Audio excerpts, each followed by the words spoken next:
तीर्थ में दान और व्रत आदि सत्कर्म करने से मनुष्य के पाप नष्ट हो जाते हैं, परंतु तू तो प्रेत के शरीर में है, अतः उन कर्मों को करने की अधिकारिणी नहीं है। इसलिए मैंने जन्म से लेकर अब तक जो कार्तिक का व्रत किया है उसके पुण्य का आधा भाग मैं तुझे देता हूँ, तू उसी से सद्गति को प्राप्त हो जा। इस प्रकार कहकर धर्मदत्त ने द्वादशाक्षर मंत्र का श्रवण कराते हुए तुलसी मिश्रित जल से ज्यों ही उसका अभिषेक किया त्यों ही वह प्रेत योनि से मुक्त हो प्रज्वलित अग्निशिखा के समान तेजस्विनी एवं दिव्य रूप धारिणी देवी हो गई और सौंदर्य में लक्ष्मी जी की समानता करने लगी।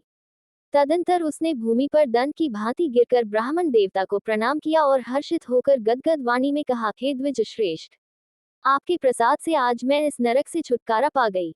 मैं तो पाप के समुद्र में डूब रही थी और आप मेरे लिए नौक के समान हो गए। वह इस प्रकार ब्राह्मण से कह रही थी कि आकाश से एक दिव्य विमान उतरता दिखाई दिया। वह अत्यंत प्रकाशमान एवं विष्णु रूपधारी पार्षदों से युक्त था। विमान के द्वार पर खड़े हुए पुण्यशील और सुशील ने उस देवी को उठाकर श्रेष्ठ विमान पर चढ़ा लिया। तब धर्मदत्त ने बड़े आश्चर्य के साथ उस विमान को देखा और विष्णु रूपधारी पार्षदों को देखकर साष्टांग प्रणाम किया।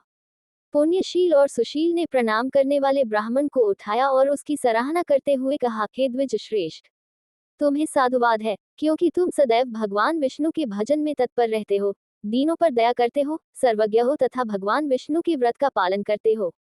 तुमने बचपन से लेकर अब तक जो कार्तिक व्रत का अनुष्ठान किया है, उसके आधे भाग का दान देने से तुम्हें दूना पुण्य प्राप्त हुआ है और सैकड़ों जन्मों के पाप नष्ट हो गए हैं।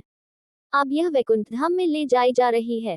तुम भी इस जन्म के अंत में अपनी दोनों स्त्रियों के साथ भगवान विष्णु के वैकुंठ धाम में जाओगे और मुक्ति प्राप्त करोगे। धर्मदत्त, जिन्होंने तुम्हारे समान भक्तिपूर्वक भगवान विष्णु की आराधना की है वे धन्य और कृतकृत्य हैं। इस संसार में उन्हीं का जन्म सफल है। भली भांति आराधना करने पर भगवान विष्णु देहधारी प्राणियों को क्या नहीं देते हैं। उन्होंने ही उत्तानपाद के पुत्र को पूर्वकाल में ध्रुवपद पर स्थापित किया था। उनके नामों का स्मरण करने मात्र से समस्त जीव सद्गति को प्राप्त होते हैं। पूर्वकाल में ग्रहग्रस्त गजराज उन्हीं के नामों का स्मरण करने से मुक्त हुआ था। तुमने जन्म से लेकर जो भगवान विष्णु को संतुष्ट करने वाले कार्तिक व्रत का अनुष्ठान किया है, उससे बढ़कर न यज्ञ है, न दान और न ही तीर्थ है। विप्रवर, तुम धन्य हो, क्योंकि तुमने जगतगुरु भगवान विष्णु को प्रसन्न करने वाला कार्तिक व्रत किया है, जिसके आधे भाग के फल को पाकर यह स्त्री हमारे साथ भगवान लोक में जा रही है।